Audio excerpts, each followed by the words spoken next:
Just giving everyone a couple of minutes to join us, everyone. It's going to be a fantastic conversation, lots of memories. And as we sit here listening to everyone's presentations, imagine the time that you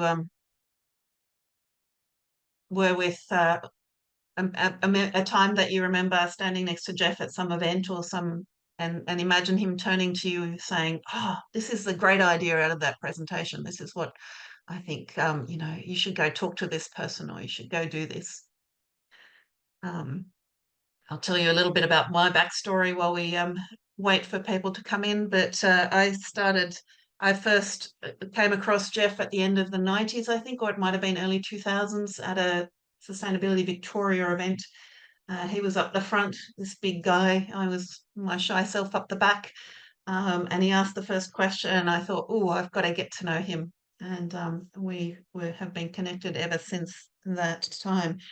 The first time that we really started to work closely together was I ran a retrofit workshop for the City of Melbourne back in, and I'm just filling in time here while people are working in. We'll do the official welcome in a second. But the first retrofit workshop, which I think was in the early 2000s.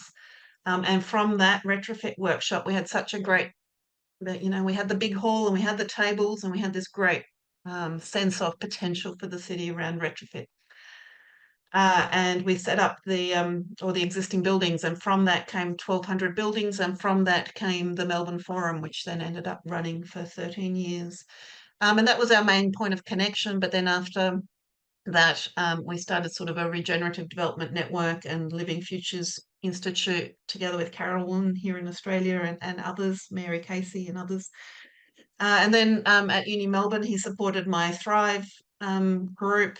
And then later at Melbourne Uni, supported the Breath project, which was all around how do we retrofit, electrify, but also improve health. And then finally the retrofit plan. So he's been part of my life throughout our time, and I'm very pleased to be emceeing this. Next slide, Ruth.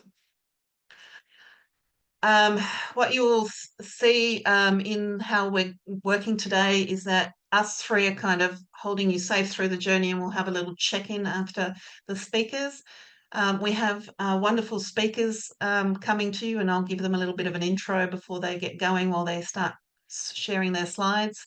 And the three of us will just give us a key takeaway that we've got from each, so that's there. Now, I did promise you some homework, and that homework is, as you listen to each speaker, imagine what Jeff would nudge you. Imagine his elbow in your ribs going, yeah, that's for you. That's the thing. That's the thing. Note it down in your journals, draw it, and by the end, if you feel like it, share the one thing you're going to take forward from what Jeff really nudged you about. Alrighty, I'm going to move into, I think we're all in now. I'll move into the acknowledgement of country. And I find acknowledgements for me are very much about my reconciliation journey. And you'll see here a very kind of complicated, what seems complicated, but these are my photos of my area and my observation of the seasons of the area. And as I tried to learn about country more, I first started with the Eastern Kulin season calendar, which you can find through the museum website, which is gives us all the group of all the blue ones. But then as I started to look through it, I found that all of the different language groups had different observations for their areas, and that was because they were different microclimates. And so I've been unpacking that for myself and building my own library of the seasonal changes that I see. And we're just moving in at the end of June to the start of July into Bareen or Birram or Warring or Perringwain or Bullaroo Dumback Black. And in this season, it's when new growth starts. And so I've started seeing already in my local areas the budding of the wattle. And it's the longest night, the shortest day. And so happy solstice to everyone. And there is so much wisdom in country and in the knowledge that the Indigenous people of this area have and in all our areas. So with that, gratefulness for being part of a country where those stories still exist. I pay respects to elders past, present, and country. And with that, feel free in the chat to, or just to yourselves, pay respect to to your place where you sit. We will get going into the content of today. Next slide, please.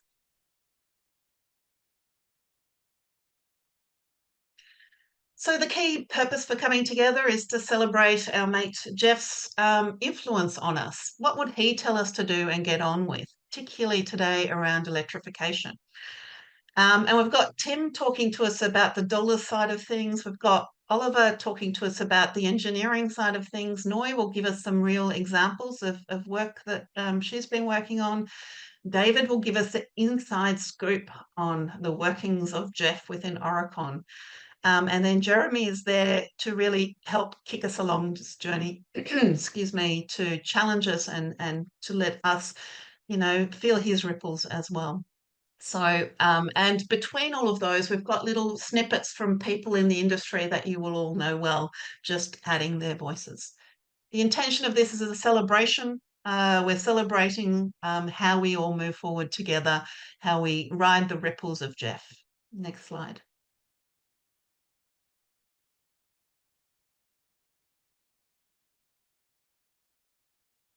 Jeff Robinson was a giant in sustainability in the built environment. To quote Caroline Peacock, he was one of the tallest and strongest trees, and the devastation of his loss has created a hole in our forest that will take a long time to recover from. Jeff's broad smile, unerring enthusiasm and optimism, and his focus in helping us all aspire to do better filled every room, every project, and every conference he was involved in. His love of sustainability was absolutely contagious.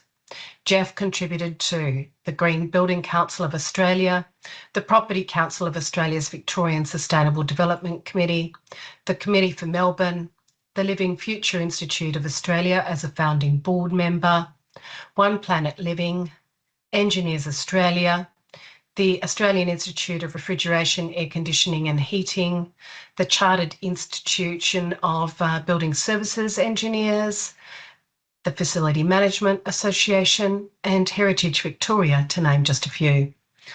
He's been involved in many leading-edge sustainable buildings, including the University of Melbourne's Melbourne School of Design, as well as the Conservatorium of Music, and Monash University's Woodside Technology and Design Building, which was featured at the UN Climate Change Conference, COP26, in Glasgow in 2021, as one of the 17 projects from around the world demonstrating opportunities for sustainability in the built environment.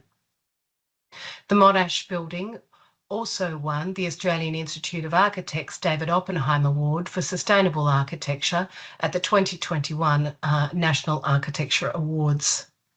The Green Building Council of Australia recognised Jeff's significant contribution as the Green Star Champion in 2020. Jeff's work has inspired change across our industry by just jumping back a slide. Very much just paying homage to the people that have enabled us to be here, the energy of Ruth and the Australian Institute of Architects and Australia Architects Declare. And all of the people that have collaborated on making today happen, including all of the speakers that you will see live and all of the speakers that have recorded. Paul Reedy couldn't be here in person to speak to us, but he left us this message. The Australian Architects Declare pay tribute to a man so fiercely advocating of climate action and the right to be healthy, to the right for healthy environments. We recognise not only his significant contribution to the architecture profession, but his willingness to make better, do better, and mentor others to do so. His legacy lives with all of us, striving to make a better world. Vale, Jeff Robinson. So now we have the person here to talk to us about dollars and cents side of things, but someone that's been part of the industry and part of these conversations for a very long time. Welcome, Tim Wheeler.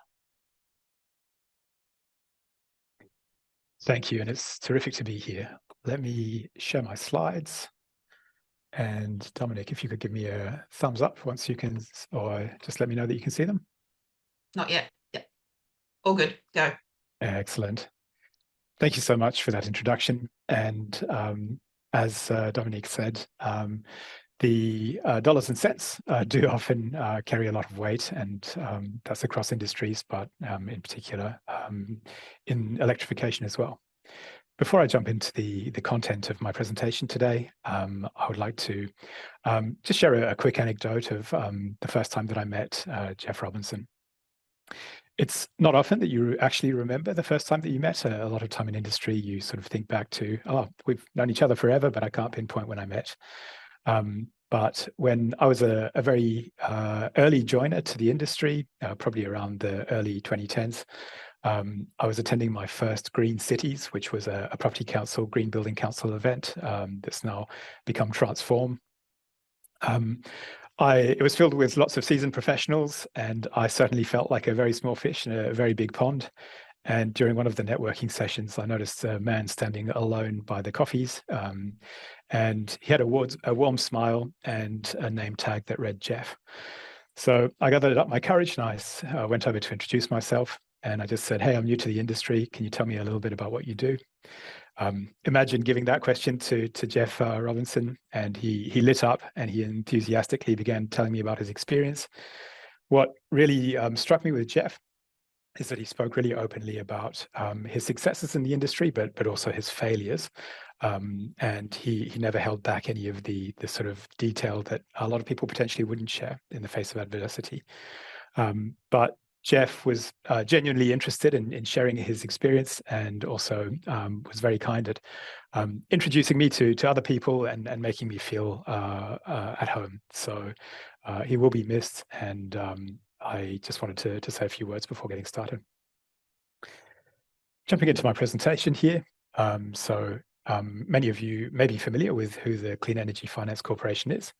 We're Australia's green bank. We're a green investment bank, and we have access to $30 billion from the Australian government to back an industry-wide, economy-wide, I should say, low carbon transition. Very quickly, we invest across 3 key areas, including driving greener energy and the grid side of things, making better use of our lands and closing the emissions gap, so things like agriculture and offsets. And then one that we're interested in today, which is the transforming the energy and resources use to lower emissions. So energy efficiency, of course, embodied emissions and electrification as well. We had a core fund of 10 billion. We've recently increased to over 30 billion. Skipping through, probably the relevant fund that we have is the middle one around the Household Energy Upgrade Fund. This is $1 billion in concessional finance that we will be deploying to upgrade the energy performance of homes, including switching out gas equipment and transforming it to electric equipment. So to put some of the broad narrative in place, why electrification? We've gone from technology neutrality to technology clarity these days. We know that electrification is the cheapest and fastest way to decarbonize building operations. And the foundational report that we would point to on that one is ASBEC's Unlocking the Pathway report that compares 3 distinct but credible options for decarbonizing the built environment. A strong electrification scenario, biogas plus electrification, and a business as usual scenario, followed by offsets. The report finds that between 2024 and 2050, electrification would save the Australian economy $49 billion and 200 megatons of carbon, compared to a business as usual scenario. So we have clarity and we know the direction that we're heading in. I won't touch on these too much because Oliver from Kunda will be covering these in much more detail. But the CEFC has committed to assisting industry by developing guides in partnership with this GBCA and Cundall to provide the information on electrifying new and existing buildings with some technical information that would be helpful for anyone going about that. As mentioned, Oliver will cover this in more detail. But really, the finance sector can do a lot to shift the dial in favor of electrification. In the next section, I'm just going to go through a couple of case studies on what the CEFC has done to date. But we rely heavily on information that's provided by the industry itself in order to go ahead with the initiatives and the criteria that we write into our investment projects. An example is the Neighbours tool or the Green Star tools that we can effectively build into the deals information that we go forward with, and really helpfully things like Neighbours to include electrification benefits. And of course, we've seen the release of the Renewable Energy Indicator, which again is another framework that the finance sector can really use to back better outcomes in the built environment. The CEFC committed $75 million to the Mirvac Build-to-Rent venture. As part of that, there was an agreement put forward that all assets would be fully electric going forward, and that they would be fossil fuel free. So this is a key investment from the CEFC. We see it as an important sector to invest in because we know it is a growing one and it has a potential to deliver a lot of emissions reductions if we get it right early on. So demonstrating that business model, that build to rent, can meet the requirements of being all electric while still delivering a commercial return to the entities that invest in it, to us was a very strong message to get out there and one that's important to promote. Another investment that we made was through the MaxCap Group. This was also a $75 million investment. And this one was about upgrading the existing building portfolio that was out there. So it was looking at cost-effective upgrades from fossil gas equipment and switching it out for all electric, and trying to collect the data along the way and understand what the challenges are, what the key pain points are, and how we can overcome them as a sector.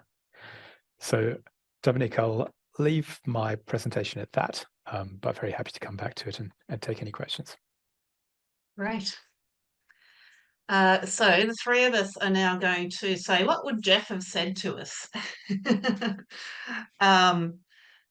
Sorry, Ruth, we've got one more presentation before we do that. My bad. Right. Go on. Okay. No, that's okay. Oliver, off you go. So Oliver is here from Cundall.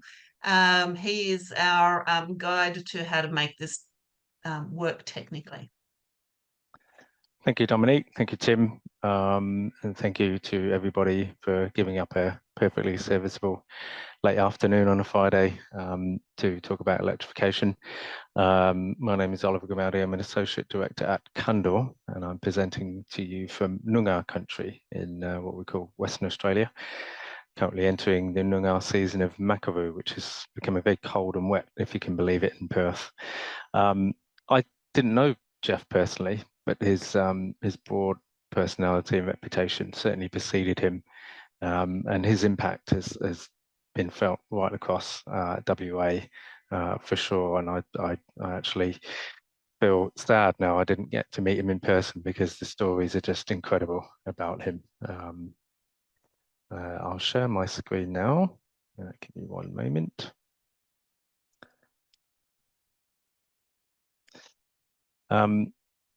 So, as Tim mentioned, I will touch on some of the available guides for electrification. I'll also talk about, or just touch on the fact that we've got a number of masterclasses that we've been undertaking across the country nationally, and they've been really helpful in driving the industry and councils towards an electrified future for buildings. And I'll just touch on a couple of examples of projects that Cundall have been working on, numerous projects, but just two that I can mention in this short time I have for you. So as Tim says, yes, there are various guides available to us. So Cundall did work with the CEFC and the New South Wales Government and the GBCA to coordinate a number of electrification guides, and also Cundall worked with the Better Building Partnership and the City of Sydney to work on some more detailed, not only guides, but actually technical resources. And so that is the Better Buildings Partnership Electrification Resource Pack, which is freely available. There's a link there. I don't know if you can do a screenshot, but certainly if you Google Better Buildings Partnership and electrification, you'll be able to find those resources, mostly aimed at asset managers and facilities managers, but nonetheless extremely useful. And there's also an Excel sheet there if you're into the engineering side of it and want to get into the detail. They are available for you. Then we have a practical guide to electrification for new buildings, not something that we are massively focusing on at the moment. I think with a new building, once you have a blank canvas with regards to electrification, it actually becomes fairly straightforward. There are some constraints and challenges, but much less than if you are dealing with existing buildings. And so the really big one that's been helping a lot of architects, tenants, asset managers, facilities managers and design teams is the practical guide to electrification for existing buildings. Again, there's a link at the bottom, freely available to download on the GBCA website, and it's an extremely useful tool for everybody to refer to. And more recently, the Future is Electric, a practical guide for grid optimized precincts, essentially electrified precincts and what we do at a master plan scale. So that's a more recent release, again, freely available on that same link at the bottom there. And what these tools do, firstly, they actually help identify what the steps are towards net zero carbon, actually highlighting why we are talking about electrification, because it is a key component on the way towards a zero carbon future. And as you can see there, once you've driven down and removed fossil fuel from your building, hence electrified, you can then start to reduce the energy consumption, power your building by renewables, reduce the embodied carbon, and then offset the rest of your remaining emissions with nature. And so electrification is the key next step on the route to zero carbon. And these guides are looking at the main uses that we need to consider in buildings, the biggest ones being space heating and domestic hot water, typically that we use gas, but also cooking. Cooking seems to be a last hurdle for most buildings to get over. A lot of people are still wedded to gas cooking, wok cooking and so on, which typically requires gas, but lots of good alternatives available. And the guides go through, as you can see in my slides there, what a typical gas use would be, say, for example, a gas central boiler, the alternatives there being heat pumps, and it also gives really good advice around impacts and benefits, what we need to think about. So for people of an architectural persuasion, spatial considerations are required because heat pumps are larger, typically about 3 times bigger than what you would require for gas boilers. They also need a lot more outdoor air. They need outdoor air. Gas boilers can be in a dark basement with no essentially limited ventilation and so on. So these guides are really good to actually start to understand the differences and what we need to think about when we are electrifying our buildings. And then it goes through looking at alternatives to gas boilers for domestic hot water and commercial cooking. And there is a coalition, the Cook Safe Coalition, which is endorsing induction cooking, particularly even in commercial food and beverage outlets and so on. Induction cooking, I've actually installed induction cooktops in my own house, and I can tell you I wouldn't go back to gas at this point. And there we go. There's the Global Cook Safe Coalition, which have been pulled together by a number of bodies and entities that are supporting that, and they are promoting universal access to safe and sustainable cooking options. And they have target that by 2045 in all buildings worldwide, that we are no longer using fossil fuel to essentially cook our food anymore. So as we say, we have been doing a number of masterclasses around Australia. We started with the City of Sydney 2 years ago, alongside the Better Buildings Partnership, and that was well received. A lot of stakeholders attending that and actually understanding how we run through scenarios for electrifying predominantly existing buildings we're working on. Same again, we actually ran that, it was actually through popular demand, we ran that twice through the City of Melbourne not long ago, and then actually just last month we ran the same masterclass with the City of Perth, and that was well received and well attended. And the GBCA have been running a number of masterclasses on electrifying existing buildings, and we've been doing a number of these, and the next one is actually next week. So that one will dive into a bit more detail around some of those guides and solutions to electrification. So I'll just touch on finally a couple of examples, quite different examples. The first one is an A-grade office building with some retail at in the podium and the ground floor. It has 2 existing gas-fired boilers for space heating and domestic hot water. Domestic hot water actually is already electrified. The building currently has a 5-star neighbours rating. And actually, gas buildings are soon going to feel the brunt of that with regards to the neighbours ratings, and that neighbours rating is due to reduce because of that.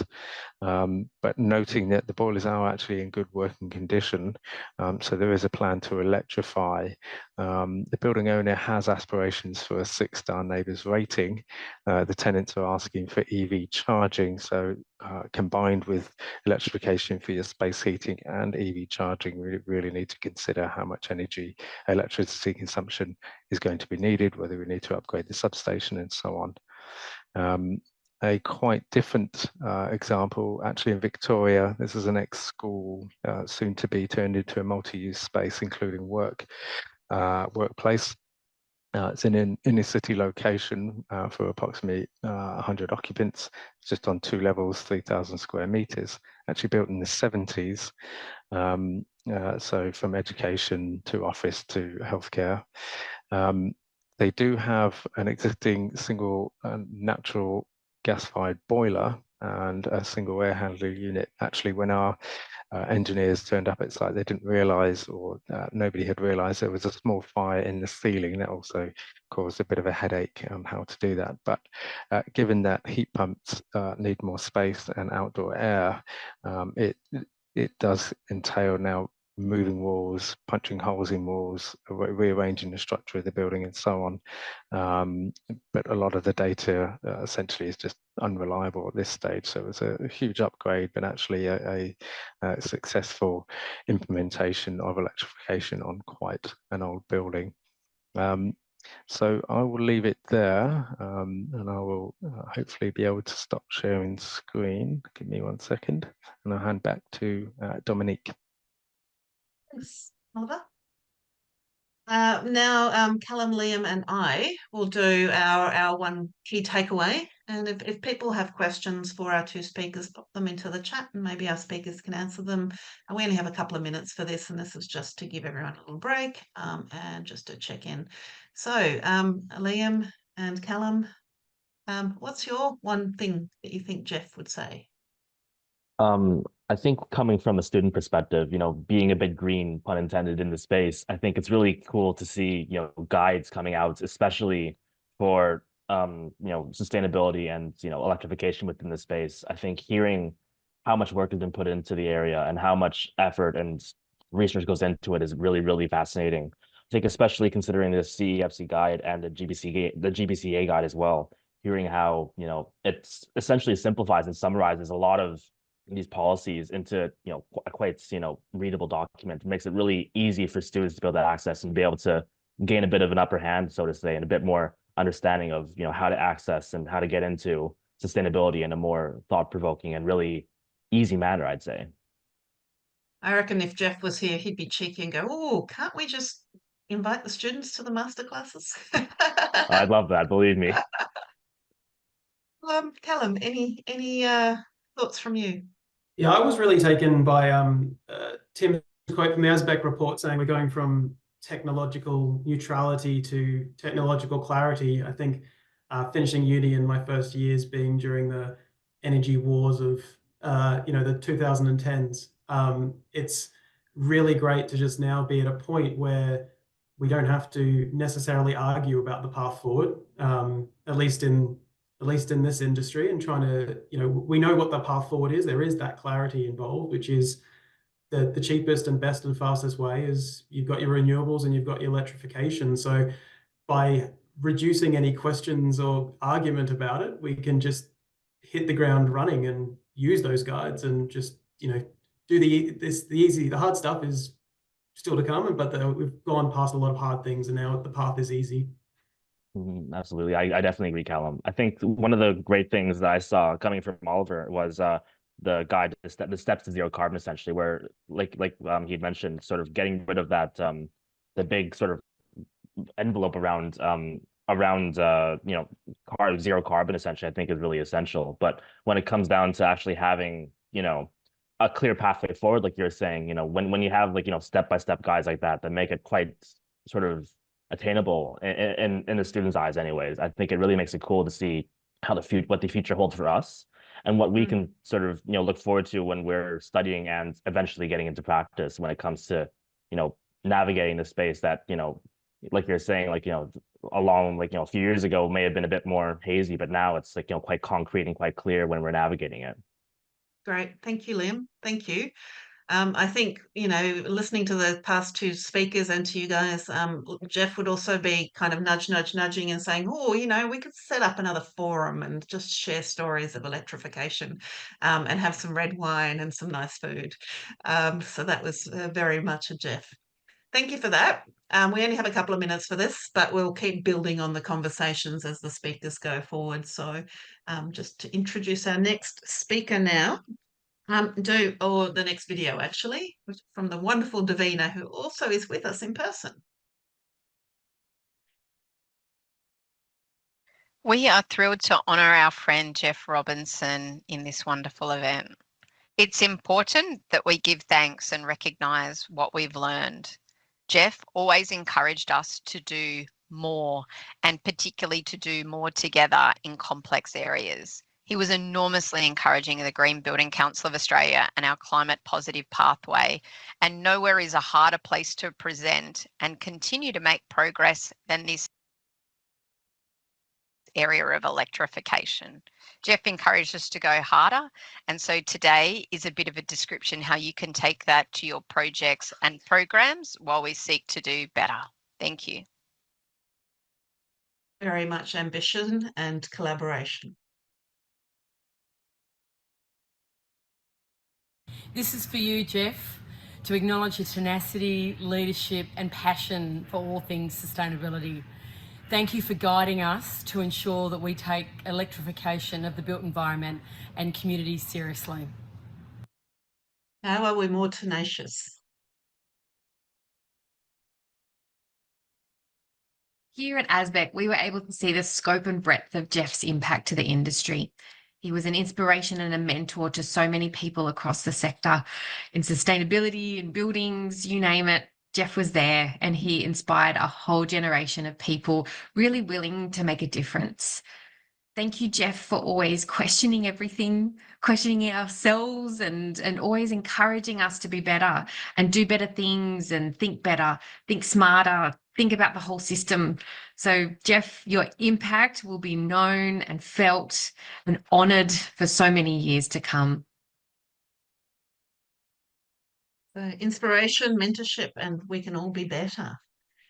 And now one of my great friends, Noi, to share all things practical around this electrification. Particularly, I know she's had some wonderful experience around aquatic centres. Hi. Sorry, those videos hit a nerve. But you know, you can see my screen to do this in a certain order. Can everybody hear me all right? Yep, and the video's working fine. Great. I mean, the slide. Great. If I need to be louder, I guess feel free to turn your camera on and maybe thumbs up or something. All right. Hi, I'm Noi Hildebrand, and I'm speaking to you from Wurundjeri and Woiwurrung country. I'm a friend and former colleague of Jeff's. Yeah.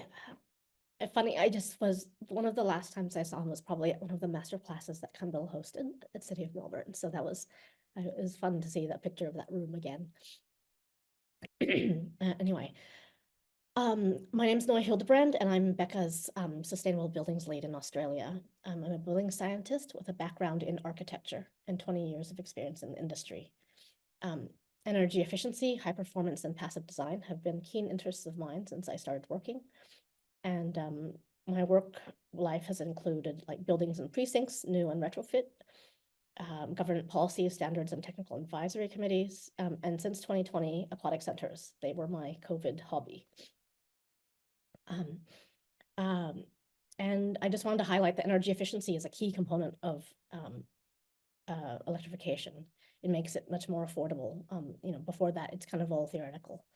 At Becca, we've developed processes for electrification and decarbonization across different types of work streams, including aquatics, commercial and institutional buildings and portfolios, as well as industrial process engineering like manufacturing.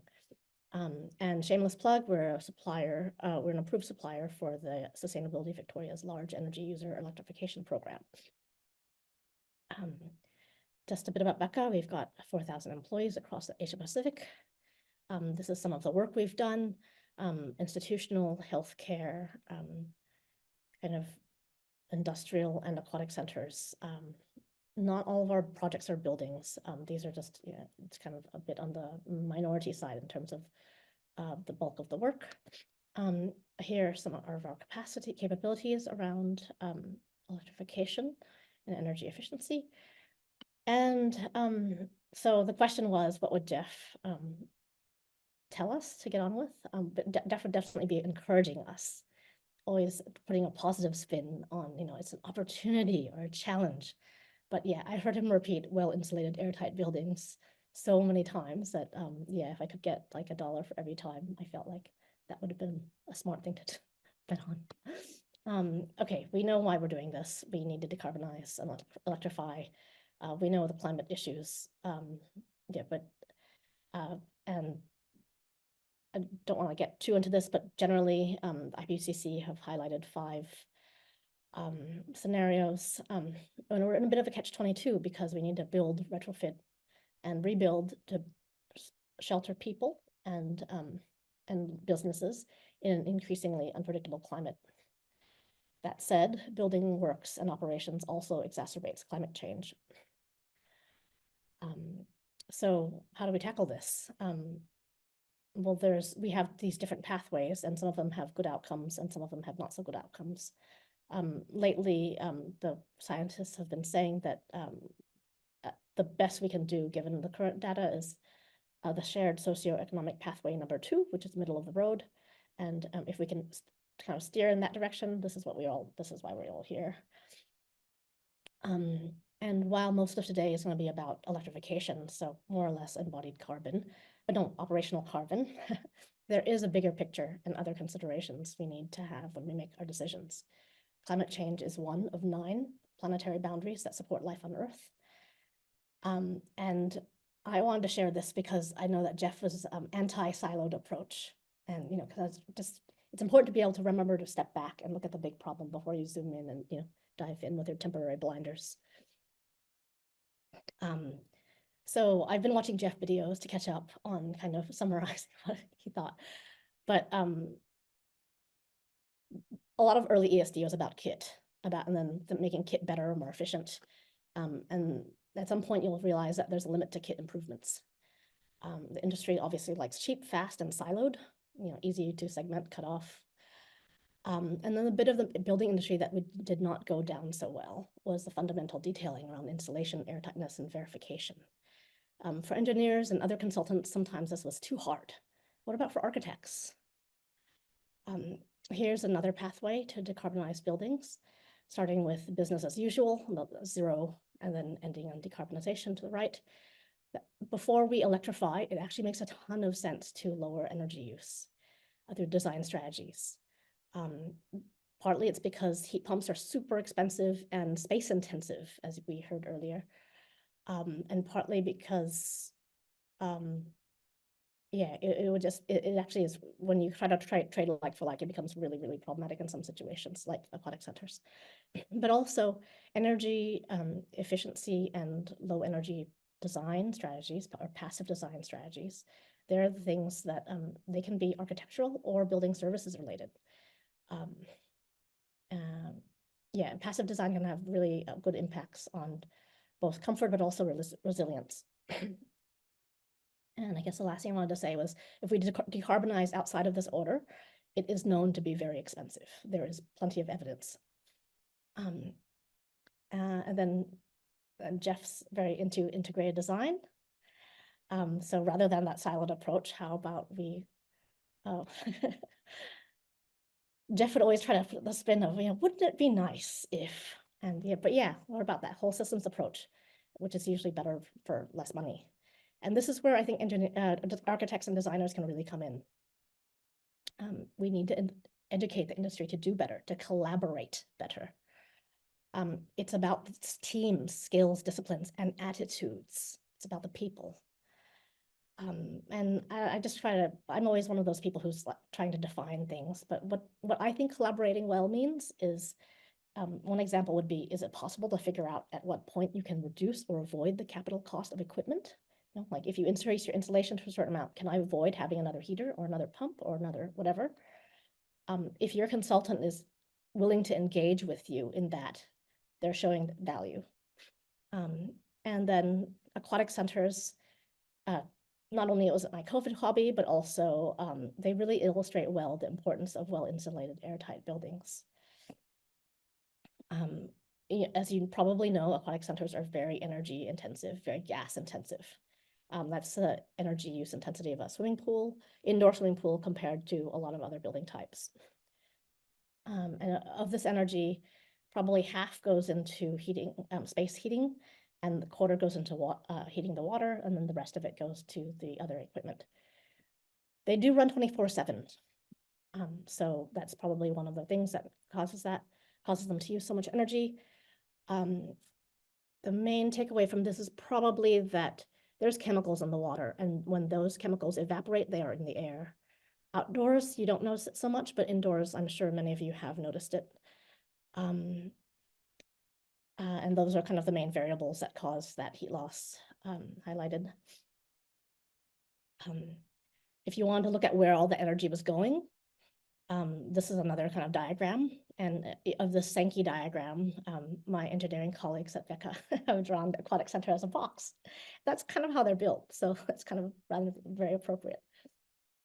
So generally, they have not very good insulation, lots of thermal bridges, air leaks. So you have it's less bad than an outdoor pool in terms of heat loss, but you're still kind of creating, kind of vapors to linger inside, corrosion associated with the vapors. And because pools do run 24/7, meaning the pumps and the heating often is all linked together, and they do run 24/7, you really use a ton of energy. Wait, I'm just gonna go back. Do I need to? Yeah, no. So the way architects can help contribute to working on this would be high performance building enclosures or facades. Here's the slide I like to use for my students, comparing clothing with building enclosures. but basically they're the largest building system often, massive surface area to lose heat from. They have to cope with a really wide range of natural forces, competing demands. They have to do a lot. And they're also linked with major glare and heat issues. So for a better indoor pool, you kind of want continuously well-insulated building fabric, so it's more or less passive house. It doesn't stop the heat loss, but it slows it way down. And it reduces the condensation risk too, which is really important. It makes your building actually last. Aquatic centers age really fast, the ones that aren't maintained, quite well sometimes, but also without some of the massive amounts of airflow through them, sometimes they really corrode quite fast. And then ventilation with heat recovery obviously is very helpful. To drill in more into the integrated approach and that airtight insulated building enclosure thing, of course, passive house, of which Jeff was a massive fan of. He could not be more excited about any particular topic, I think. But basically it shows how that, that rectangle, it's meant to be going around just the green bits, but it's okay. But it shows you how those, the building enclosure can really make the massive energy savings possible. But without that, you can't get to that same place. Hey, Noi, just wrapping up, okay? Okay, yeah, wrapping up. This is my last 2 slides. And this is just to give an example of a pool that's under construction. This is Nai Pool in New Zealand. And while in the business case, they tried to see what would happen if they went, the base case was Green Star, 5-star Green Star, and that's what the client's base case was. Baseline was just a building code and then passive house. And this is just a quick comparison of what the differences were when they actually went through the modeling. But I wanted to highlight that with a bit more insulation, you could have like 3 fewer air handling units. And I don't know if anybody knows how big those are, but those are really big and expensive. Yeah, happy to make my slides available for anybody who needs them after. Cheers. Thank you. Thank you, Noi. And I think you started with, the key thing for me, which is like start with efficiency, and everything else cascades and becomes cheaper. But Callum and sorry, something just popped up. And Liam, what's your reflections? I think there's a really good point there about as an emerging architect, it really comes down to design first, because there's a very important bit about having the right kit and having the good details, for air tightness. But as we kind of know, the less building you need to airtight and put kit for, the less kit you need to use forever. So I think there's, that designing first, and I really enjoyed those diagrams was put up because I think able to easily discuss which items we need to care about in a simple diagram. It's always a little checkbox, you know what you're doing, the path forward, again, making it simple for everyone. I think those little diagrams of the key takeaways, we should just have that for every project to start with, what we can actually hit on. Yeah, I think one other point that I really sort of resonated with your slides, Noi, was the carbon tunnel vision. I think, especially when we come into the idea of carbon decarbonization and really we're striking for like a very succinct future. I think at the same time, when it comes to one of the points that I saw that was really impactful for me was the education side of things. Not only in terms of educating yourself, but giving back to the education space and be able to be contributing to the future of the education in terms of the carbonization. I think Jeff especially has been very impactful. I didn't realize at the time, but has been very impactful when I was going to uni. Seeing a lot of course coordinators referencing him in their slides, or coming across one of his videos online. I think that was absolutely impactful for me in second year, third year, when I was learning about sustainability in general. I think just seeing the impact that he's had throughout the industry all the way down to the education. So again, giving back to the education rather than just taking information, letting it go, and sort of leaving the next generation behind, I think is really important. And seeing Jeff, Jeff's impact, I think is really, really amazing to see. Yeah, thanks, Liam. And that reminded me, he was on my speed dial for guest lectures. Yes, amazing, warm, way of taking people on the journey. Thank you for your reflections. We're a little short on time, so we might just move in. Trigger warning for the next email for everybody. It's a powerful one.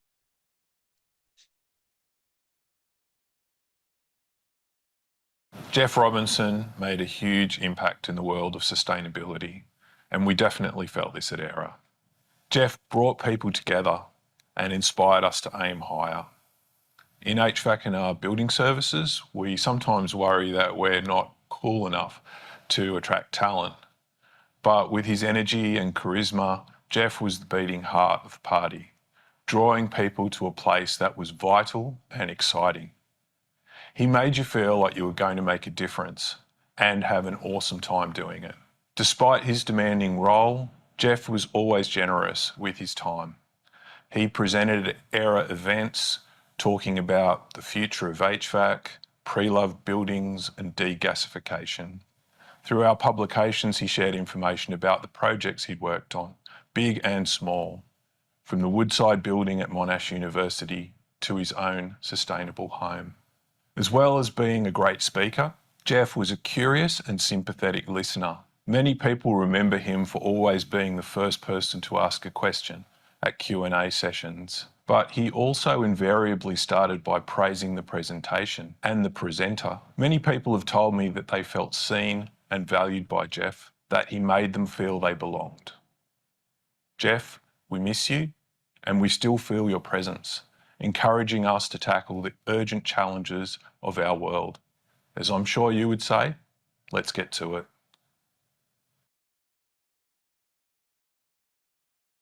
We're going over to David Law, who will give us the secret scoop of the Jeff in Oricon. He has warned me that there is some cheekiness involved, which Jeff would love. Thank you, David.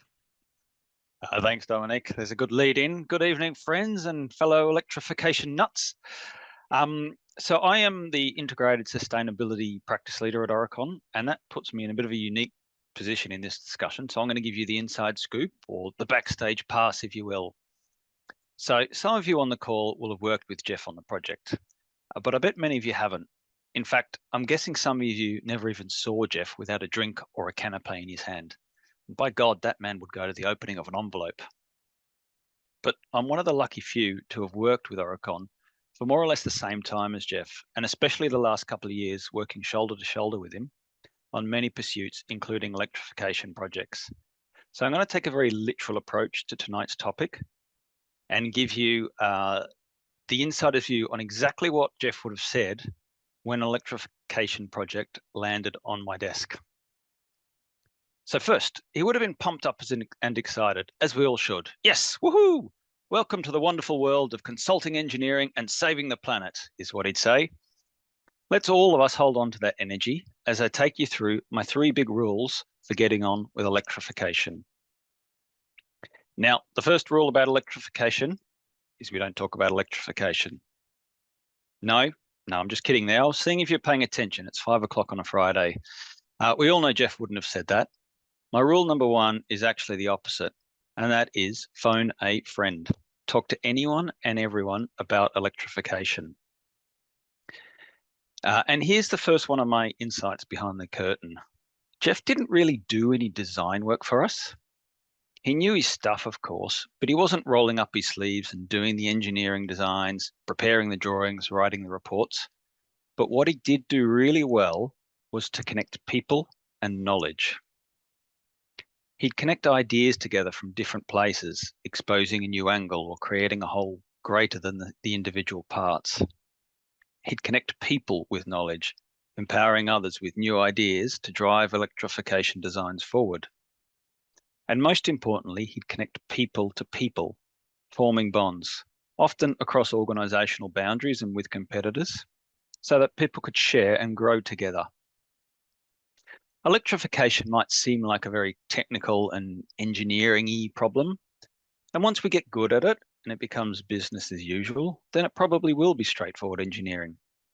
But right now, we're still trying to figure out the best ways to go about it.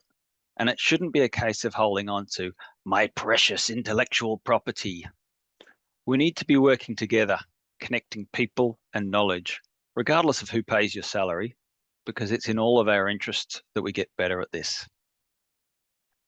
So from phone a friend to rule number 2, fabric first, as many of them have said. And if you're paying attention, you might notice the F theme through my rules. And I'll throw a third one in here, fabric and efficiency first. Now, Jeff was a proud and talented mechanical engineer. That's perhaps not the greatest inside scoop, but he would have torn shreds off any of us who tried to solve an electrification project through mechanical engineering alone. It's a really dumb idea to electrify a building by taking the existing gas-fired plant and just replacing it like for like with electrical plant. And why? Well, there's several reasons, but here's a good one. And forgive me here, I'm an engineer, so I couldn't help myself putting a few numbers in, but I promise there are no graphs in here tonight. This is a rough comparison of the physical size of gas hot water boilers and their like-for-like air source heat pumps that provide the same thermal power. Firstly, where are you going to fit all that extra kit in if you don't reduce the thermal load? It's really big. And secondly, that plant is going to use a heap of electricity, which in the short term is probably just as bad for the emissions anyway as the gas plant. And bigger picture, that excess power usage might even prompt someone to make a stupid decision like, say, building a nuclear power plant. The only smart way to approach an electrification project is to first reduce the loads and come up with a right-size system. Electrification projects are really load reduction projects. Now, the engineers can play around with some of the electrical and mechanical systems in a building to reduce some of the load. That's the efficiency part, things looking at things like heating load profiles and water temperatures, and all those are absolutely worthwhile doing. But far and away, the best way to reduce the loads is by a fabric first approach, by coming up with the best thermal approach, best thermal envelope your project can get. And when I say that, I'm talking about insulation, I'm talking about air sealing and tightness, I'm talking about really good windows, and not too many of them because we don't want to build glass houses. I'm talking about minimizing thermal breaks, about shading, about ventilation control, so much more. It's how we've set up our integrated sustainability practice at Oricon. But I want to stress here that engineers aren't going to do it alone, and it's really vital that good architecture is part of this fabric first approach. In fact, really leading it hand in glove with the engineers to drive an integrated, sustainable, efficient electrification process. One where the building, its fabric, its users, its plant, and its energy demand are all working harmoniously and right-sized. Don't just leave it to the mechanical engineer to solve it on their own. And my last rule is exactly what Dominic said at the start, and it's word for word what Jeff would say, and that is get on with it. My rule 3 couldn't be simpler, just get fecking on with it. And this point speaks to something we all struggle with when we're trying to make an improvement, and that's the mirage on the horizon. There is always something better on the horizon with electrification. We work in a dynamic and constantly evolving industry. There's always that promise of better technology, something more efficient or the latest breakthrough. There's usually more budget rumoured to be on the horizon. Next financial year, maybe, something that would allow you to do more. And there's often that next stage of the master plan, that magical piece of the puzzle that will unlock all sorts of opportunities.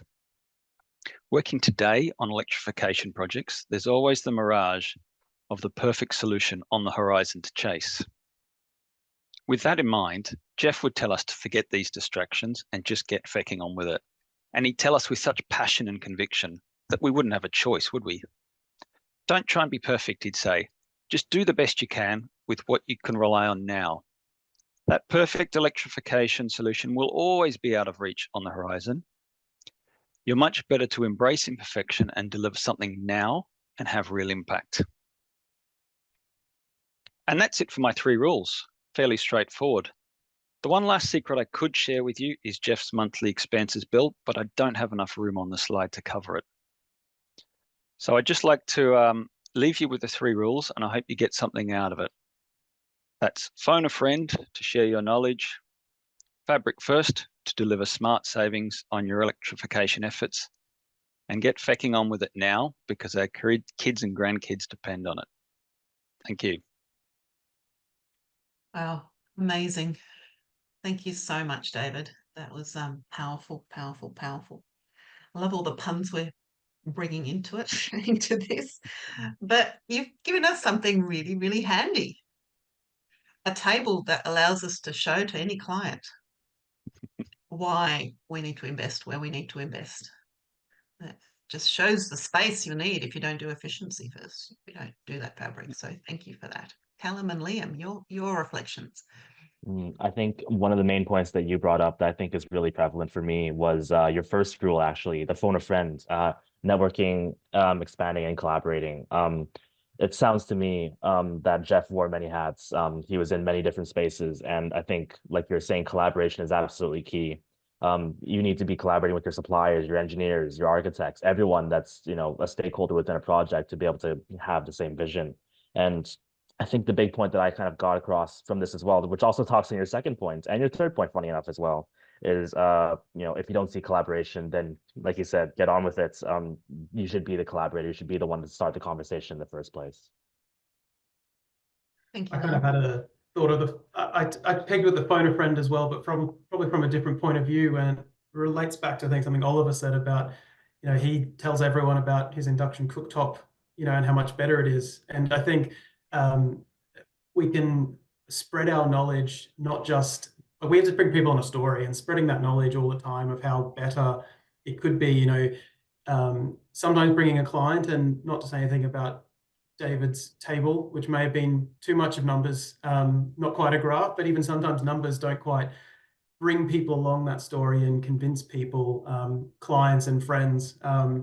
So I think there's something about phoning a friend and sharing a knowledge, not just with our colleagues, but also just with our family, friends, the ones you keep trying to say, you don't need gas next house, you can, you know, induction cooktop is great.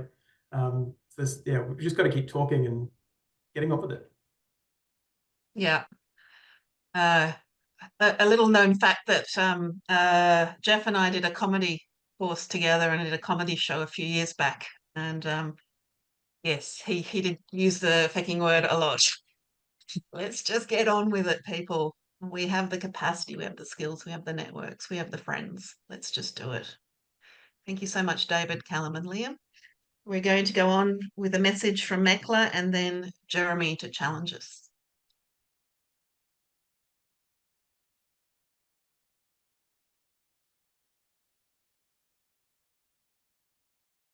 Hello, I'm Hudson Worsley from MECLA, Chair of MECLA.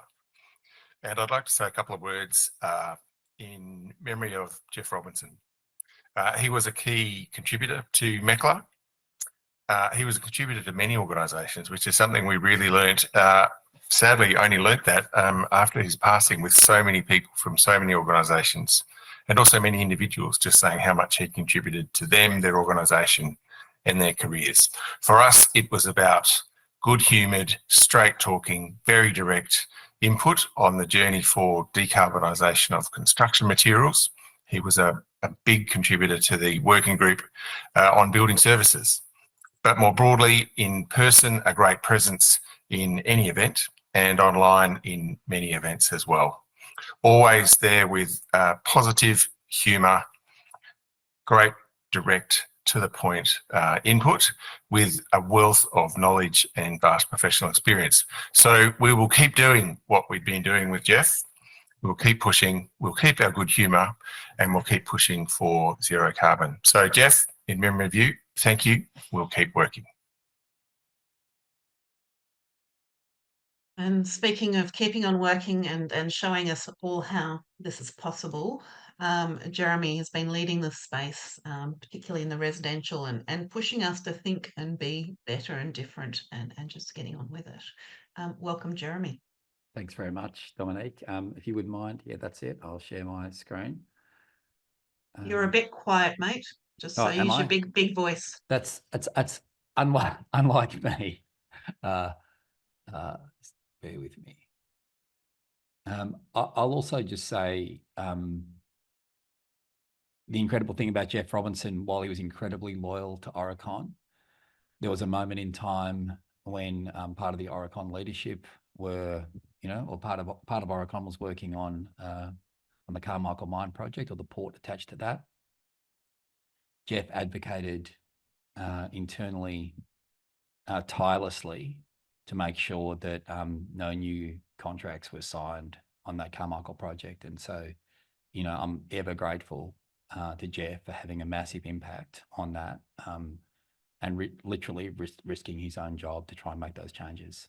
So I miss him dearly, and I miss arguing with him dearly. So I'm about to give a really simple siloed presentation, which Jeff would be sure to argue with me about. So here we go. Why should we electrify? I mean, the bad news is, congratulations, everyone. We work in the built environment, and we are singly responsible for 37% or 37 to 39% of greenhouse gas emissions in the built environment through both embodied carbon and operational carbon. The good news is that 2/3 of that are incredibly easy to solve. So about 2/3 of all carbon emissions associated with the built environment is operational carbon. I'm going to talk specifically about operational carbon. And the only way to get there is through electrification.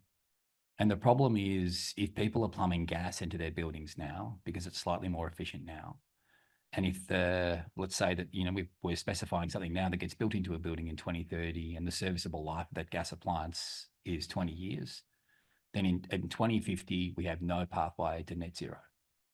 So gas, while it might be smaller in carbon footprint in some way, depending on where your electricity is coming from, gives you no pathway to net zero. So we just can't use it.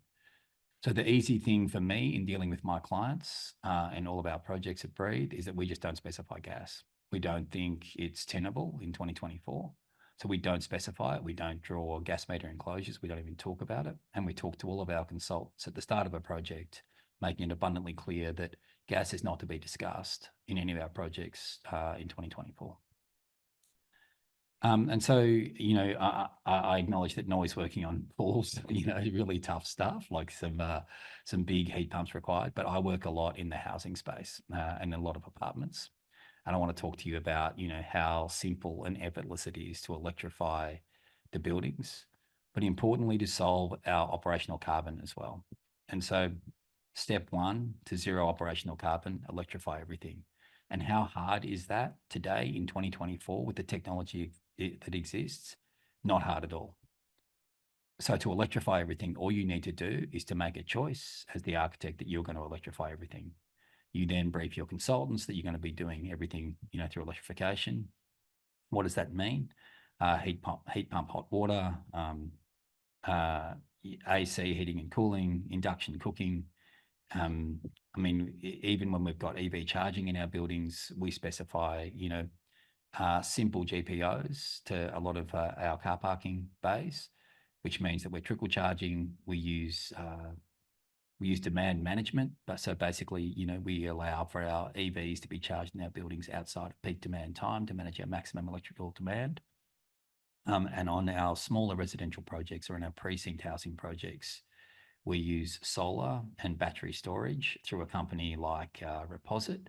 So we put in 120% of solar, 120% of battery to basically ensure that not only do our residents not have a gas bill, but they also don't have an electricity bill, and that they're putting renewable electrons back into the grid.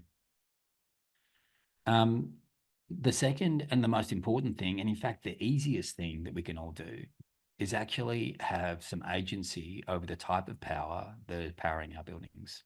So what I've learned as an architect is that the thing that I can have the most impact on is not actually designing anything or drawing anything, but writing some owners corporation rules and working with my client to make sure that they're embedded in the governance of our apartment buildings. So I'm working on a project in Perth at the moment with Nick Brunson, a local architect there.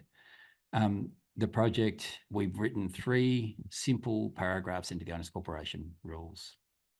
Paragraph, you know, and one of them says that the building will be powered off an embedded energy network that will buy 100% renewables, either on-site or off-site,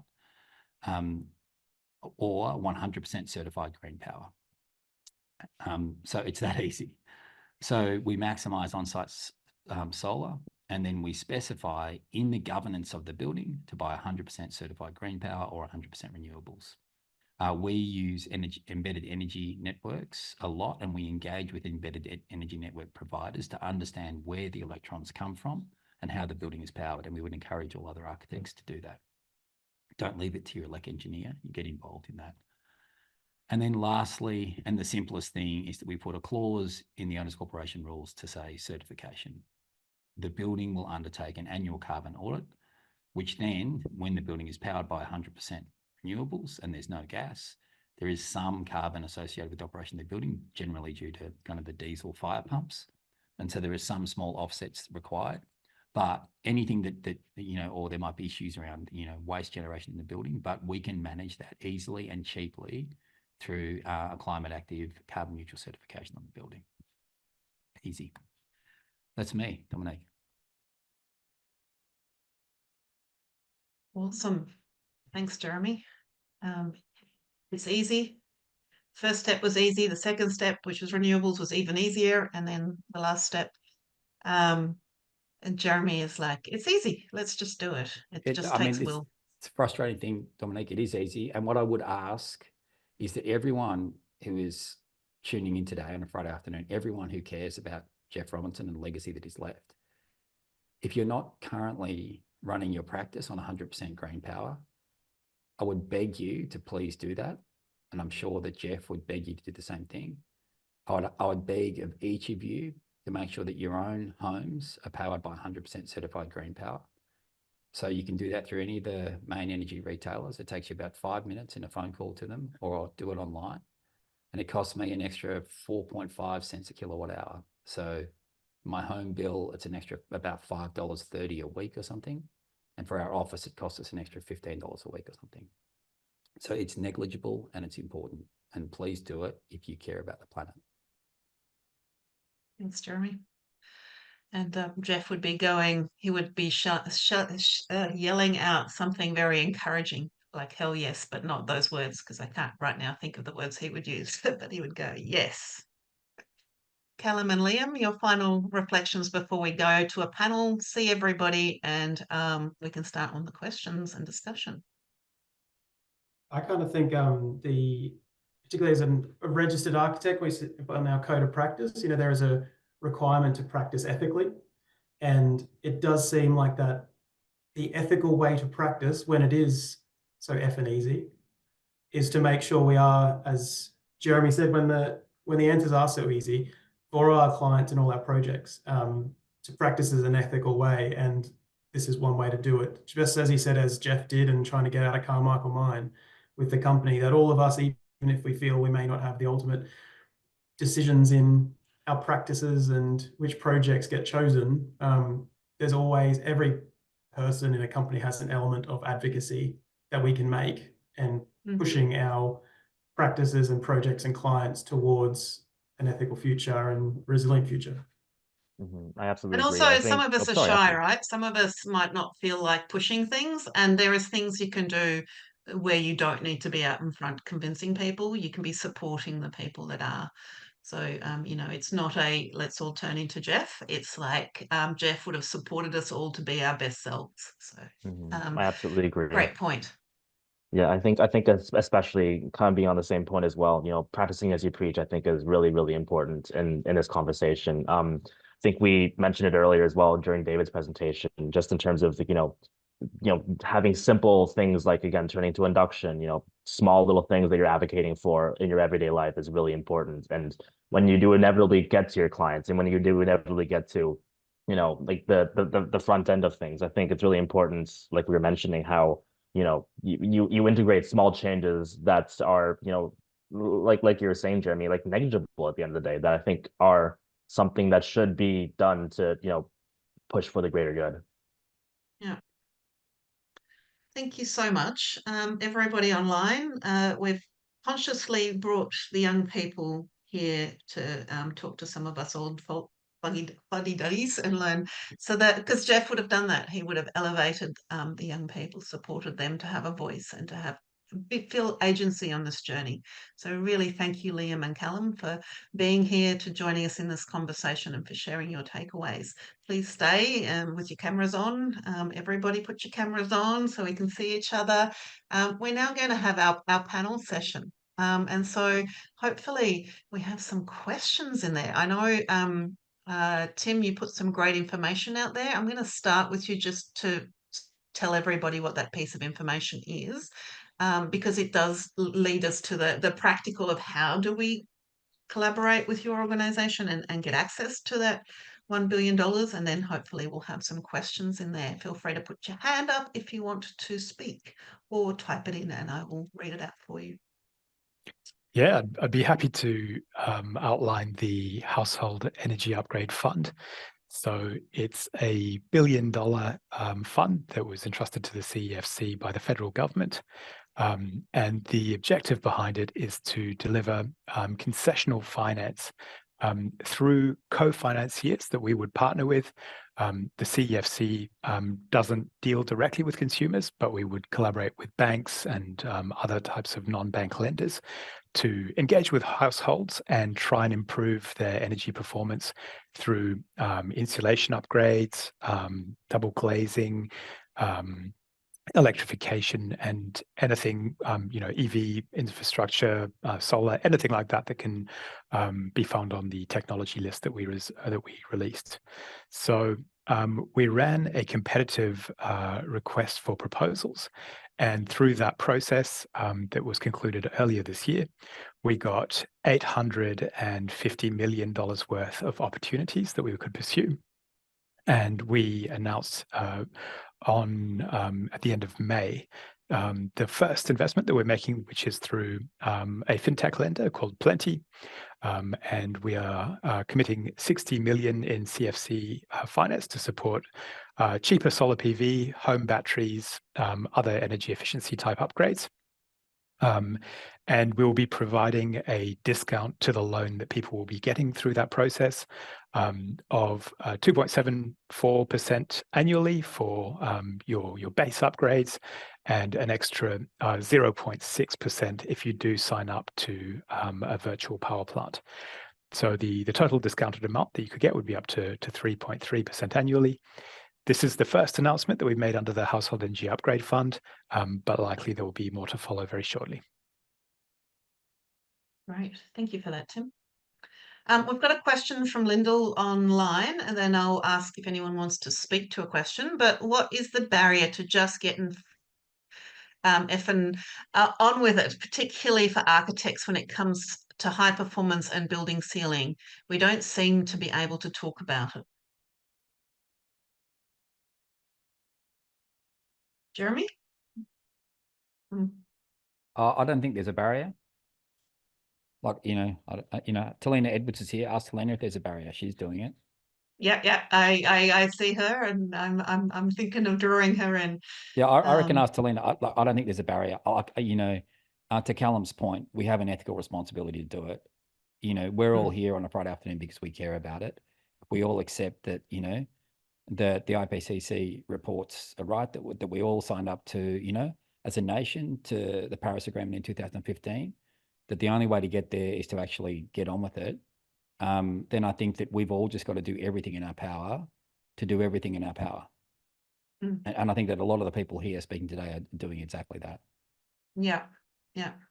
Well, Lyndon certainly is doing that too. He's leading the way with some passive house projects. So maybe Lyndon needs to clarify the question. Are you talking about, we're getting on with it, everyone in this space, we're all doing it, but out there's the barriers broader? Absolutely, yes. That is the bigger thing as an organisation, particularly in architects and the broader building industry. It seems to be controversial to talk about building performance and to talk about ceiling buildings and to use mechanical heat recovery ventilation. That's all really scary for a lot of people.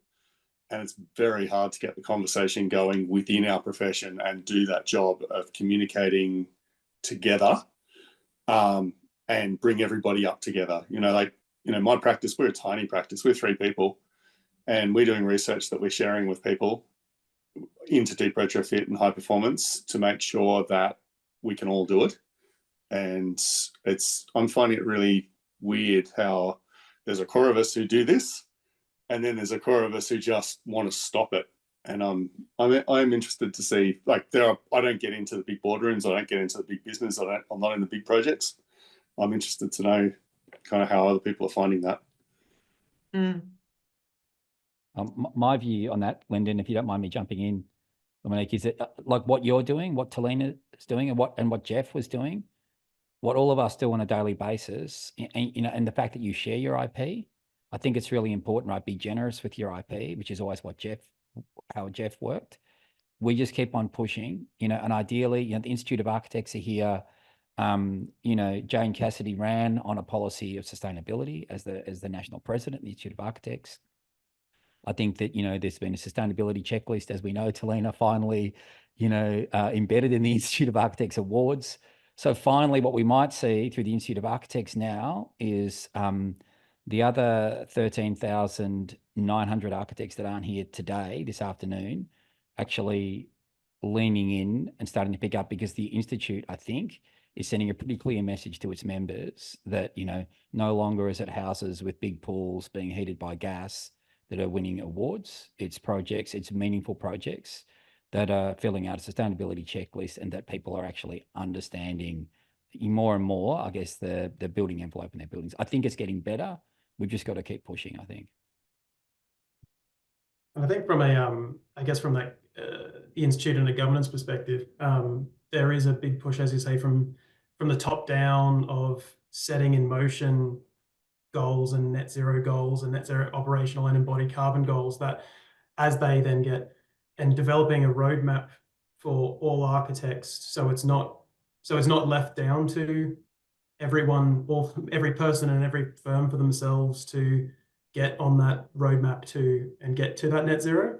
And by us all coming together and sharing it, I think that there is a groundswell that I've started to notice of, we do need to jump on that, and there's no time for thinking or finding the perfect goal in the future. That we have all the tools with us.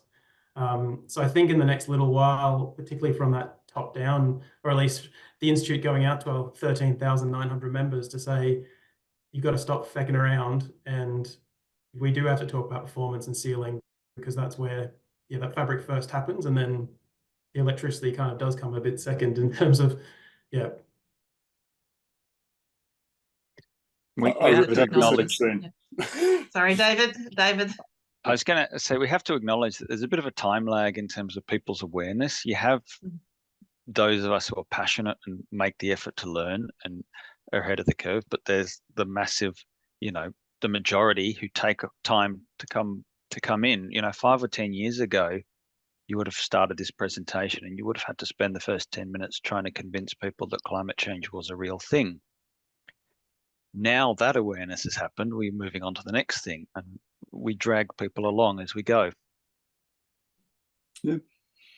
There is also a narrative around, sometimes people aren't so worried, although, the cost of energy is increasing, and so the financial aspect is important, but there's also a health and a well-being and a sense of belonging and doing the right thing that you can build your narratives over. And Jeff was very, very good at meeting people where they're at and just pushing them further in the direction that they were already going, but just giving them that sense of support and connecting them, that phone a friend, which was so valuable, David. He was very good at that. As you said, he didn't do much himself, but he somehow made most of us do what we did somehow and feel like, we couldn't have done it without him. And we couldn't have, because we needed that sense of potential and ability. And so I'm just checking any questions. Any questions from the people who just want to turn on their cameras and talk to us? What are your, remember I did ask, what's the thing that Jeff would be elbowing you at? And I'm going to ask all our speakers to also think, what do you think Jeff would be pushing you to do better, faster, next? So don't forget to start thinking about those and pop them in the chat if you want to, or just write them in your own journals if you don't. No requirements there. Anyone have any questions? We've got one question on the chat there from Joe Ballister. Great. I don't know if he wanted to. Yeah, can you read that out, because I've missed it? Yep, there seems to be a network of contributors involving in making existing larger buildings better. What are the average mums and dads seeing with modest funds available to spend on their house to make it perform better? How do they go about it? Where do they start? I could probably jump in with that. I'm part of the My Efficient Electric Home Facebook group, and Tim Forsey has just released a book, and we've now got 120,000 members across Australia who are tuning into that to ask, how do they get off gas? And it's just giving them information about installing their reverse cycle air conditioner, getting, draft sealing. Like, it's really, really basic stuff that we all know about, but there's so many people out there who are still learning that. And as the cost of gas keeps going up, they're feeling the crunch and their houses are not performing anywhere near where they should be. So there is that grassroots movement happening at a completely different level to where, we're all working.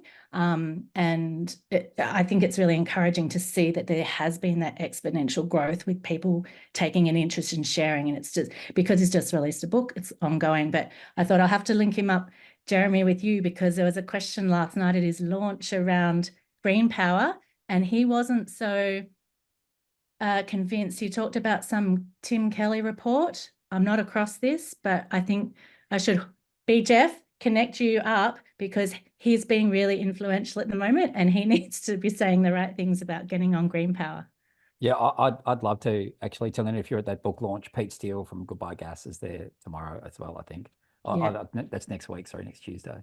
He's doing a lot. Yeah, but I should. But just on the green power, everyone, it's the same as carbon offsets.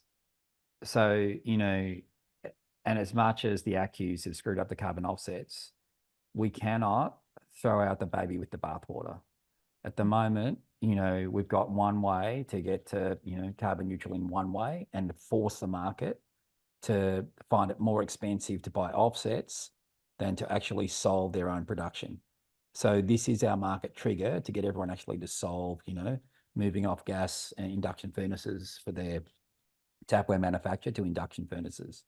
So I'm absolutely the same with green power. And it is the one market mechanism we have to get AGL to invest in large-scale solar, large-scale hydro, large-scale wind. It's the only mechanism we've got. So is it perfect? No, but it's the only mechanism we got, and it costs us all 4.5 cents a kilowatt hour. So yeah, I'd love to talk to Tim about that, because it would be great with Tim's influence, Talina, if we could get him to actually have a position on that, that'd be great. Yeah, awesome. There's a question here from Mikel Sarkis on is the grid ready for a large push to electrification, especially when we still rely on coal-fired power stations? Yeah, I've got a pretty strong view on that. So I mean, it depends on the project, Mikel, but if you're doing freestanding homes, like think about Tim Forsey and My Electric Home, like the work that he's doing, trying to get millions of householders to electrify their home. If each of those householders didn't even buy solar, but they bought a battery and connected through Amber or Reposit, or even connected through, AGL in one of their trials, God forbid, if they're part of a distributed energy network, they're part of the grid solution. So solving, pushing electrons around. So at the moment, we've got lots of solar generation in the middle of the day. But yeah, my view would be solar and batteries is really, really good bang for your buck on individual houses. But basically, there's no capacity issues. It's a storage and a movement issue. And then I think that the other issue is, yes, there's coal in the mix now, but if you plumb in gas now, you lock us in to a future with carbon. So we have to be ready. We have to be electrified, and then our grid has to keep up. So we need to handle the demand side, and then the grid needs to handle the market side. So I know I saw Tim was going off mute, so I'm just going to move to Tim, and then Mikel has done a follow-up question. So Tim. Thanks, Dominique, and I agree largely with what Jeremy just said as well. I think the AEMO ISP is the best document that we can refer to in this space, where it does show the projected future increases in capacity within the grid that are needed to support the transport sector coming online to the grid and becoming electrified, buildings becoming much more electrified as well. And it does show that we'll need a quadrupling of rooftop solar by 2050, 7 times the grid level renewables that we have. So there are some very big numbers there. But the good news is that much of that, not all of it, but there is significant funding going towards that already. The CEFC is deploying the $19 billion Rewiring the Nation Fund to bring in more transmission infrastructure, which is needed.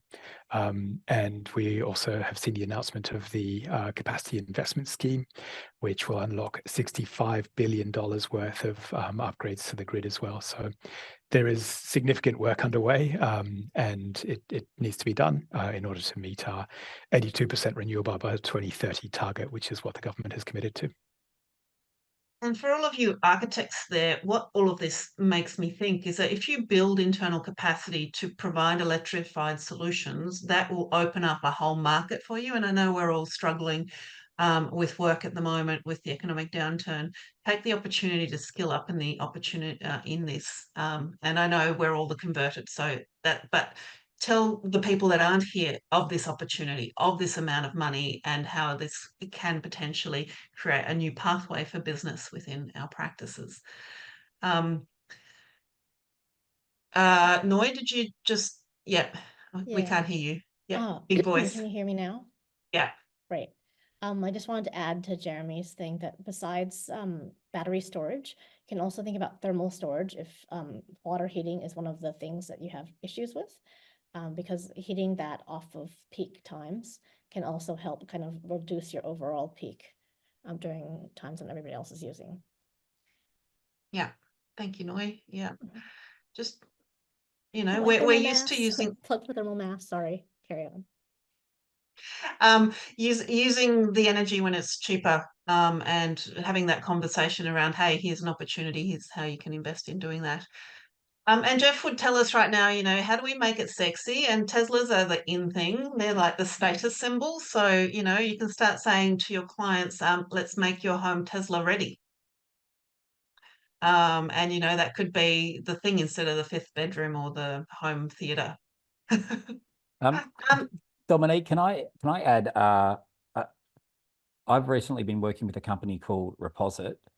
They do solar battery installs. Tim, we've been funding some of those projects using Plenty, which I think are using your money with the discounted loans on the solar and connection to VPP. So with the funding that's coming through on that, what we're seeing is that this company Reposit runs a virtual power plant, a distributed energy network across 6,000 homes. And they make their money from trading electrons in the energy market and providing stabilization of the energy market. They don't make their money from solar install or the battery install, which means the solar and the battery is very cheap to install. And then the payback period of the reduction in finance with the CEFC putting that money in means that essentially this company is guaranteeing a 0 bill install. So basically 7 years, no bills. And after 7 years, you own or your clients own all of the batteries and all the solar. So at which point they're a net exporter of energy and they're making money in 7 years' time. So it's fascinating the way that the market is shifting so fast. This didn't exist in the marketplace, you know, a year ago. That's amazing. Thank you for sharing that. And again, that makes it sexy, right? That makes it here. It costs you nothing for 7 years, and in 7 years you're making money. Yeah, really great one. A good question in the chat, and sorry I keep looking down, but Ruth is sending me messages down here, is fabric first, you're investing in facade, you're investing in extra insulation, that's got embodied energy implications. How do we balance this intention to both electrify, optimize energy performance and embodied carbon? Can I answer that? So look, I work in the commercial space using an envelope first principle. I work with architects trying to produce thermally efficient airtight envelopes, and the issue is always with the spend. You know, the capital expenditure upfront to produce a building that is thermally efficient and airtight, which will reduce the running costs over time. You know, you don't have to use as much energy in your building if you produce it correctly or design it correctly to start with. And look, we all want to design these buildings properly, but people aren't willing to pay for that.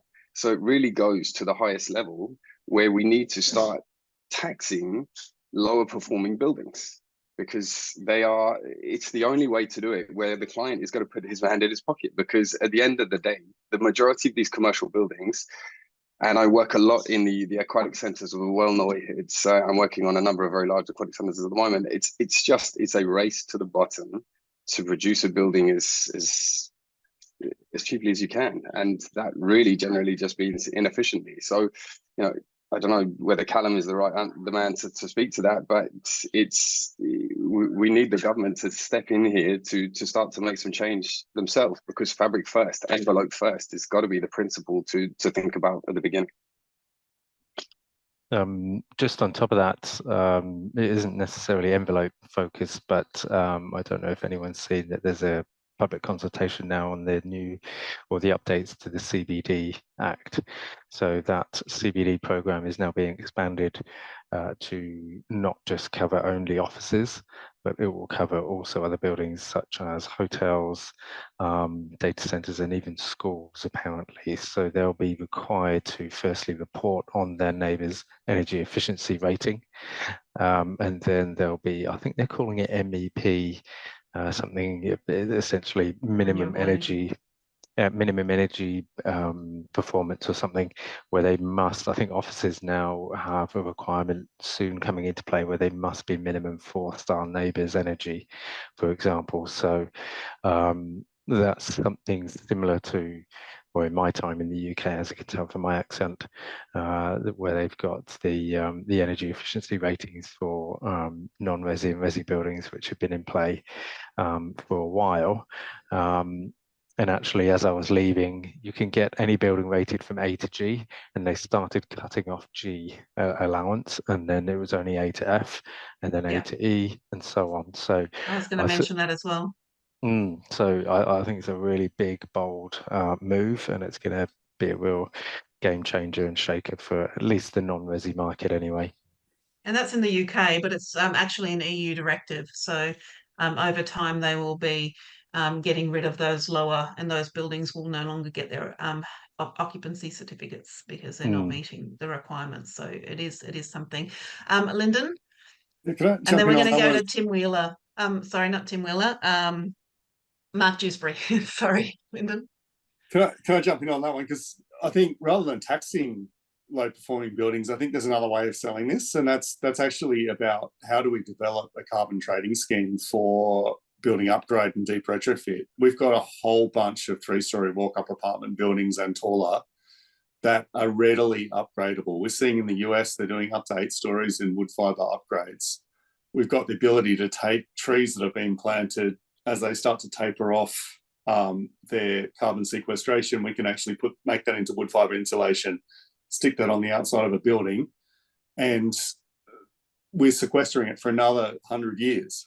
And we should be selling that potential as a carbon credit, rather than looking for the taxpayer to fund it or looking for private investors to fund each of these projects. It's just something we need to do. Like, it's a hard sell on a single house, but on a big building, we should be able to do that. And you know what Jeff would say, Lyndon? He would say, okay, great idea. Let's write a paper for it. Let's stick it in the Fifth Estate. Well, I had a meeting with somebody, the first person to register a carbon trading scheme in Australia this week. And he's told me there's a call out right now from the Department of Climate Change for ideas to put up. I'm working on putting something together right now, and we're going to need support from the broader industry to get that actually prioritised. Great, thanks for the efforts you're putting into that.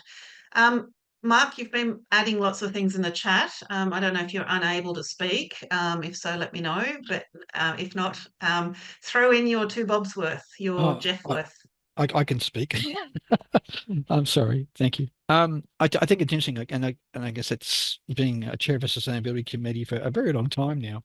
I can understand the frustration of some of the members on the chat in the meeting in terms of I often refer to the Titanic, how we're trying to move the Titanic in what is still a very 1950s glasshouse focus of modern design. And we've known for decades that the moment we go above 12% glass to floor area, that we have impact on energy. And the same on facades. Americans are looking at 20 to 26% glass facade area. We're still looking at glass facades. So yeah, one of the points I had was the Americans around 2016 had a big shift to quality over focus, over size over quality over size. But then after COVID, they went back to let's build big. And I guess the question is, how do we educate the Australian market about quality over size? Yeah. Education. Jeff would be on that, wouldn't he? He would be there putting his hand up saying, who can I talk to?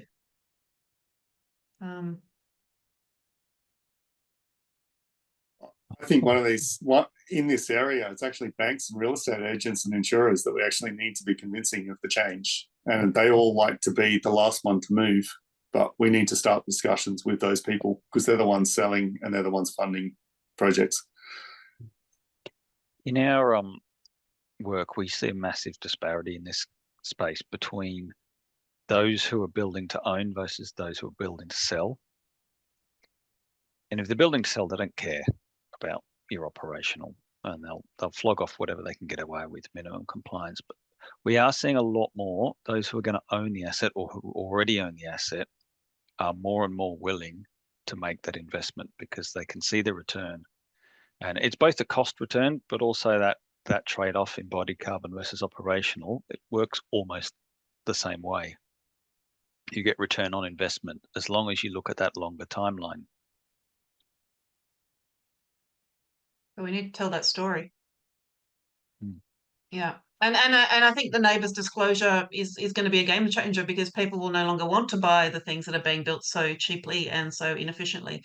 And so making sure you're communicating that for all new projects, that this is going to be, you know, it's going to take a year to build the thing. By that stage, there will be people looking at this information and so forth. Speaking of which, Tim has just shared the consultation for the 2025 commercial building NCC things. So have a look at that, as well as the CBD. If whoever spoke about that, sorry, I don't remember who it was, if you can put the link in just to make life easier for everybody online, that they have this resource that they can go back to. We're got another 5 or so minutes for questions and discussions. You know, what would Jeff get you to do? I hope I've channeled Jeff a little bit. Everybody who was on the panel, what would Jeff be telling you to do? Jeff would probably be telling me to point out to people who don't know that if you do if there's an indoor pool involved and you do build low quality, it can be linked with structural failure. That means ceilings and roofs and things can start to fall apart because the corrosive nature of the air is so high. Yeah, so don't spend money on an indoor pool until you really have done all your homework. Oh, I think I'm coming from something David said, that Jeff would be happy to go to the opening of an envelope and talk to people. And I think that's what I think a lot of us said, particularly in this discussion, is talking to people, not just the ones who are on this call on 5:30 on a Friday, who we all know, we all care. It's with the other, 3,900 architects, and it's with all the other consultants on every single project and client we have. It's keeping that conversation going and always talking about this, even if it's, even if people don't want to listen.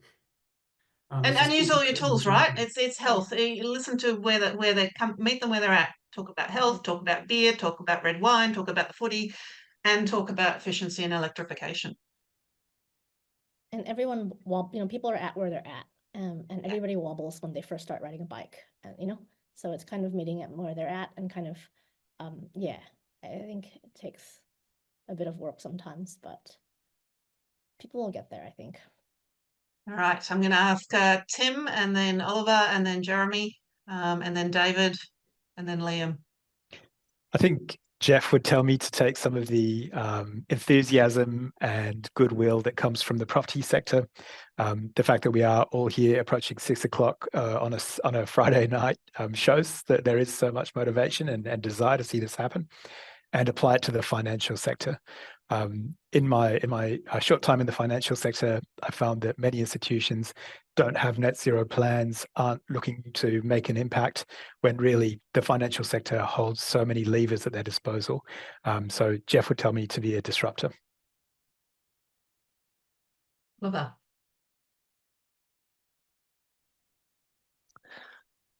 I didn't know Jeff, but I get a feeling that he was very fond of actually educating the young. So bringing the young on board this journey, they're already more aware than generations before and so on. So I think he would be really encouraging us to actually go out and actually spread the word from the bottom up approach. Get into the universities, get into the schools, do the pro bono work. Don't do it just for the money, just because you're a consultant and you need to make money. Go and do it because you believe in it. Yeah. I can hear him resonating through your voice. Thank you. Jeremy? Yeah, I think it's really interesting for me, Dominique, I sometimes get totally overwhelmed, get depressed at the state of things and just think, how the hell are we going to solve this and how do we get into this position? And then every time I go somewhere, there's Jeff, and he's always optimistic. And I think that it reminds me that, you can't win. Like, this is a marathon, not a sprint, and it's great to see, someone from, from SONA and from EmAGN sitting there, alongside you, like the future generation. And I agree, Oliver, you picked it right. Like, Jeff always invested, always shared his IP, always invited other people in, was incredibly generous with his time. I don't think he made any money for Oricon whatsoever. So, but he was just such a massive advocate for the people and the planet. And so I think for me, it's optimism, right? He just reminded me to be optimistic, to be cheerful, and to do everything, with cheer, no matter how hard and how dire it seems. So, I'm really, really going to miss that. And I'm going to try and channel that. Yeah, thank you. Thank you. We are all building the field to make it possible, right? We're building the capacity, the case studies, the finance, the engineering solutions, the guides and so forth to make it possible when people are ready. And that will increase the groundswell, right? Just look at how quickly EVs have taken off and how that's built up, or even solar panels on our roofs. It is possible. We're building the field. We just need to not lose hope while we're doing it. David? Yeah, I'd probably take the view of the design consultant, and it's stop asking for permission. We're the experts. Just go and do this, whether the client or whoever we're working for asks for it or not. We present that to them. This is the best option. This is our recommendation, and let them try and argue why they shouldn't do that. But we should absolutely be presenting this and stop sitting back and waiting for permission or expecting them to say no. Liam? Yeah, I think the big takeaway I've gotten from this, as well as in general, was be the change that you want to see, that you want to be a part of, and to inspire that change within others. I think Jeff, his knowledge and his advocacy has been felt throughout the industry, and me being here as well as evidence of that. I think that there is benefits to planting the seeds of the future, again, pun intended here, but I think it's really important to be able to, realize that, by stockpiling all this knowledge and by having all of these resources available to you, to keep it to yourself is one thing, but to share it with others and to, leave that for others, I think is also really important. So I think, again, by being a part of SONA, for example, and being a student, hearing and listening and learning from Jeff, I think has been really important.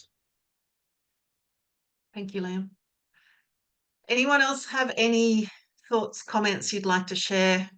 There's a great one there from Lyndon. We'll offer concept design that is staged retrofit plan and guide.